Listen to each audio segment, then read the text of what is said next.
Indian women's team versus England women's team याची जी T20 series चालू आहे इंग्लंडमध्ये, त्याची जी दुसरी T20 मॅच होती ती इंडिया वुमन्स टीम जिंकली. या सिरीजमधली पहिली T20 मॅच सुद्धा इंडियन वुमन्स टीमने जिंकली होती.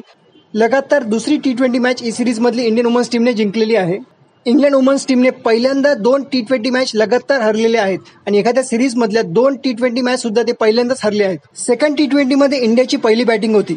पहिली बॅटिंग करताना इंडियाने 181चं टार्गेट दिलं होतं, 181चा स्कोर केला. स्मृती मानधना, हरमनप्रीत कौर या लवकर आउट झाल्या होत्या. पण त्याच्यानंतर जेमिमा रॉड्रिगेज जिने 41 बॉल्समध्ये 63 रन्स केले आणि अमनजोत कौर जिने 40 बॉल्समध्ये 63 रन्स केले आणि या दोघींच्या परफॉर्मन्समुळे इंडिया 181चा स्कोर करू शकला. इंग्लंड वुमन्सची टीम हे टार्गेट चेस करू शकली नाही. त्यांच्या 20 ओव्हरमध्ये फक्त 157 रन्सच होऊ शकले. 157 वर त्यांच्या 7 विकेट पडल्या. इंडियाकडून बॉलिंग करताना श्री चरणीने 2 विकेट घेतल्या.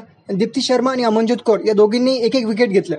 इंग्लंडच्या 3 विकेट या रनआउट होत्या. रनआउटमध्येच त्यांच्या 3 विकेट पडल्या. या सिरीजमध्ये इंडियन वुमन्स टीमचा जो परफॉर्मन्स आहे T20 मधला तो चांगला होता आहे आणि इंडियन वुमन्स टीमकडे बेस्ट चान्स आहे इंग्लंडमध्ये जाऊन T20 सिरीज जिंकण्याचा.